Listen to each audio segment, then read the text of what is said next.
సైలెంట్గా ఉంటేనే లెసన్ చెప్తాను. చెప్పండి, సైలెంట్గా ఉంటావా? గుడ్ బాయ్ కదా.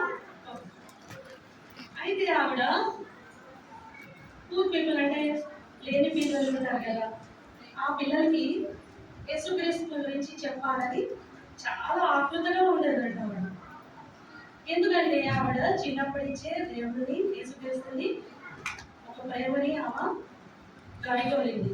అలాగే వేరే పిల్లలు కూడా యేసుక్రీస్తుని కనుక్కోవాలి, యేసుక్రీస్తు ప్రేమని ఉండాలి, యేసుక్రీస్తుని ఒక రక్షకుడిగా అంగీకరించుకోవాలి, ఆయనతో ఉండాలి అన్న ఉద్దేశం ఆమెతో చాలా బలంగా ఉండేదన్నమాట.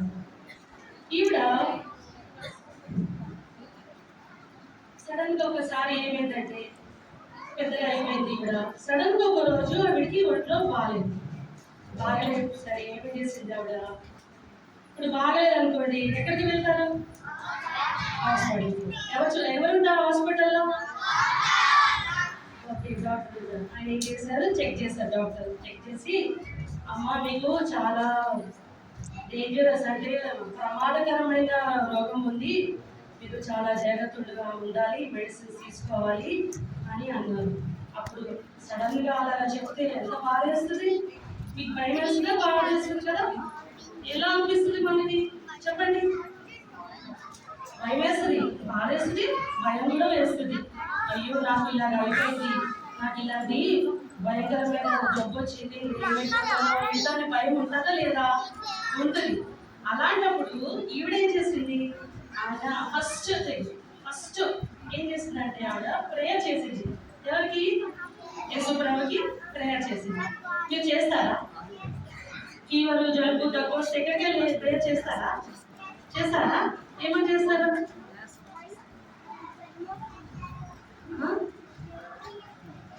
ఓకే, ఏం చేస్తారు?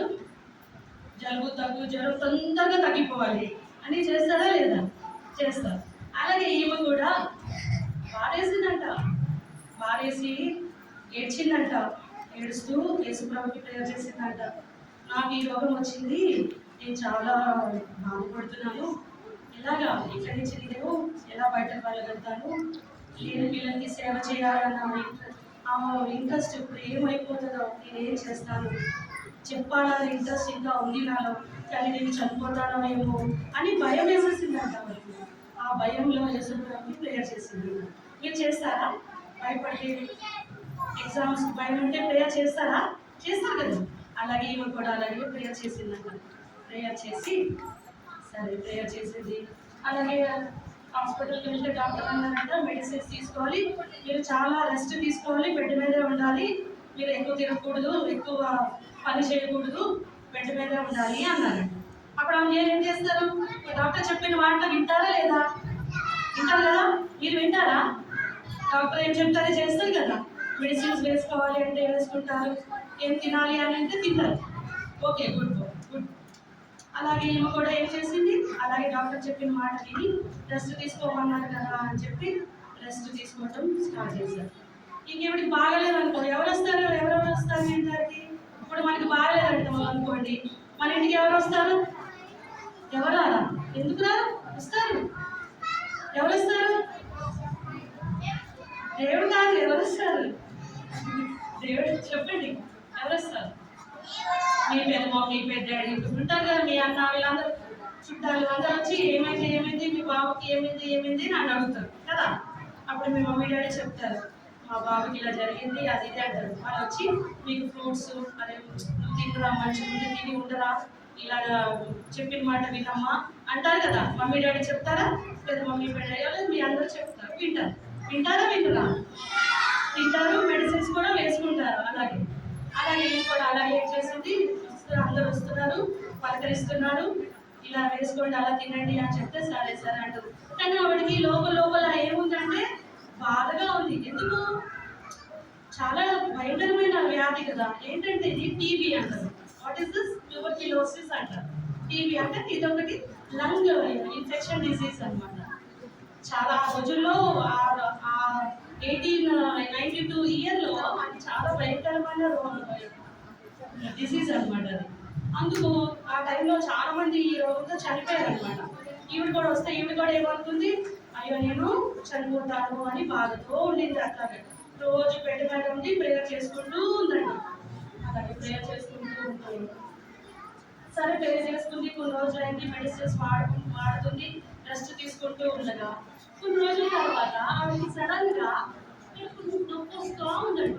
ఇక్కడ వస్తూ ఉంటే ఏంటబ్బా ఇలా నొప్పి వస్తుంది, ఏంటబ్బా సడన్ గా ఏదో ఇలా ఏంటని చెప్పి ఏమైంది, మళ్ళీ ఎక్కడికి వెళ్ళింది, హాస్పిటల్కి వెళ్తుందా వెళ్దా, వెళ్తా పెయిన్ ఇప్పుడు భయంకరంగా నొప్పి వస్తుంది అనుకోండి, మనం ఏమంటాం మమ్మీతో, మమ్మీ నొప్పి నొప్పి అని ఏడుస్తామా లేదా, అలాగే ఆమె కూడా నొప్పి నొప్పి అని అనుకుంటూ హాస్పిటల్కి వెళ్ళిందండి.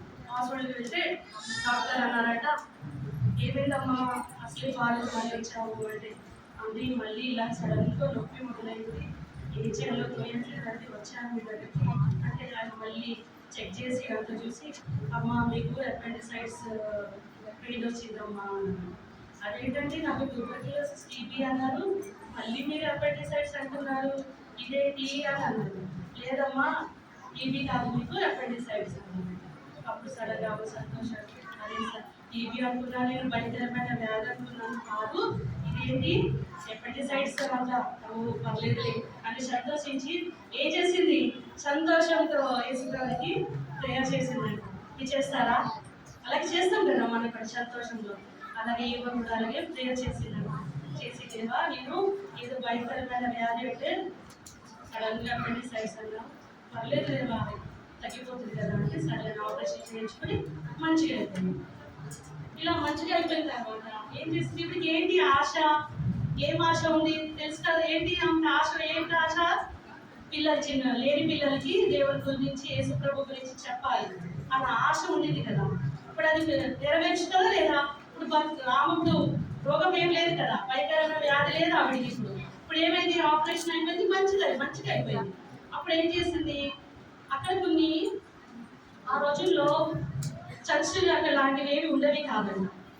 ఈవిడ ఏం చేసిందంటే ఒక హోమ్స్ ఉండేవి, ఏమంటే మిషనరీస్ వాళ్ళు, మిషనరీస్ అంటే ఎవరంటే దేవుని గురించి యేసుప్రభు గురించి చెప్పేవాడు అనమాట వాళ్ళు. అలాంటి వాళ్ళు ఒక రూమ్ లేదా ఒక రూమ్లో గ్యాదర్ అయ్యారు, అంటే కూడుకుని లేని పిల్లలు ఉంటారు కదా, పూర్ పీపుల్ చిన్న చిన్న పిల్లలు, వాళ్ళకి యేసుప్రభు గురించి చెప్పేవాళ్ళు. అలాంటి హోమ్స్లో ఈవిడ వెళ్ళేదన్నమాట. ఇక్కడికి వెళ్ళి లేని పిల్లలకి ఆ మిషనరీస్తో పాటు ఇలా ఆ పిల్లలకి హెల్ప్ చేశాడు, యేసుప్రభు గురించి చెప్పడం స్టార్ట్ చేశాడు. ఆవిడ చాలా ఇష్టం అనమాట, ఆశ. ఇప్పుడు బాగా అయిపోయింది కదా, మన వరకు బెడ్ మీద ఉంది, ఇప్పుడు ఆపరేషన్ అయిపోయింది, మంచిగా అయిపోయింది కదా, ఇప్పుడు ఆవిడకి ఆశ నెరవేర్చుకోవాలి కదా, అందుకు వెళ్ళింది. ఆ హోమ్స్కి వెళ్ళి మిషనరీస్తో పాటు యేసుప్రభు గురించి ఆ పిల్లలకి చెప్పడం స్టార్ట్ చేసింది. ఆవిడ ఆశ తీర్చుకుంది. మెల్లగా మెల్లగా పిల్లలందరినీ యేసుప్రభు వైపు రాకుండా వాళ్ళకి చెప్పడం, వాక్యం దేవుడు అంటే ఏంటి ఎలాగా అని చెప్పడం స్టార్ట్ చేసింది. మెల్లమెల్లగా అలాగే కొంతమంది మెల్లగా ఒక 10 మంది అవుతూ 11, 20 అలాగే మెల్లగా పెరుగుతూ చాలా మంది అయిపోయారు. చాలా మంది అయిపోయేసరికి ఇప్పుడు ఏం చేయాలి, వాళ్ళకి ఇప్పుడు ఫుడ్ పెట్టాలి కదా, ఆవిడ దగ్గర మనీ లేవు, ఆమె కూడా ఒక పూర్ ఆమె కదా, లేదా ఆమె కూడా ఇలా ఎక్కడి నుంచి వస్తాయి డబ్బులు, ఎలా పెట్టాలి అని ఆలోచన వస్తుందా లేదా, అవునా లేదా చెప్పండి, ఆమె వస్తుంది. అయితే యేసుప్రభుని ప్రేయర్ చేసిందంట, చేసి ప్రభా యేసయ్యా నేను ఇంతమంది పిల్లలు 10 మంది అనుకుంటే ఇంతమంది అయ్యారు, ఇంతమంది పిల్లలకి నేను ఎలా పెట్టగలుగుతాను భోజనం, కష్టమే కదా దేవా, ఎవరైనా దాతలు వస్తే దాతలు వచ్చి డబ్బులు ఇస్తే నేను పెట్టగలుగుతాను వీరికి, లేకపోతే నా దగ్గర ఎక్కడికి దేవా అని ప్రేయర్ చేసిందంట. ఫస్ట్ ఎవరికి ప్రేయర్ చేసింది, యేసుప్రభుకి ప్రేయర్ చేసింది. ఎందుకు, హెల్ప్. ఎందుకు, దేవుడు అడిగింది ఇస్తారు, అవునా, ఇస్తారా లేదా, అడిగితే ఇస్తారా లేదా, దేవుడు ఇస్తారు. అందుకే అడిగింది యేసుప్రభుని, దేవా ఈ పిల్లలందరూ పోషించడానికి నా దగ్గర స్తోమత లేదు, నాకు దగ్గర ఎవరైనా ఇస్తే నేను వీళ్ళు పోషించగలుగుతాను అని ప్రేయర్ చేసిందంట. అలాగే ఆమె ప్రేయర్ చేస్తూ ఉండగా కొన్ని రోజుల తర్వాత ఒకరు ప్రార్థన వచ్చి, అమ్మ నేను నువ్వు చేసిన సేవ నేను చూశాను, ఇంతమంది పిల్లలు ఉన్నారు, పెట్టాలి, ఇంతమందికి అన్నం పెట్టాలి కాబట్టి నా దగ్గర కొంత డబ్బులు ఉన్నాయమ్మా, మీరు తీసుకుని పిల్లలకి ఏమైనా ఉంటే పెట్టమ్మా. సరే అని చెప్పి కొంత డబ్బులు తీసుకెళ్ళి ఆమె వాళ్ళ పిల్లలకి పెట్టింది. అలాగా కొన్ని రోజులు ప్రేయర్ చేస్తూ ఒక్కొక్కరు అలాగా కొంతమంది వస్తూ ఇస్తూ ఉన్నారు.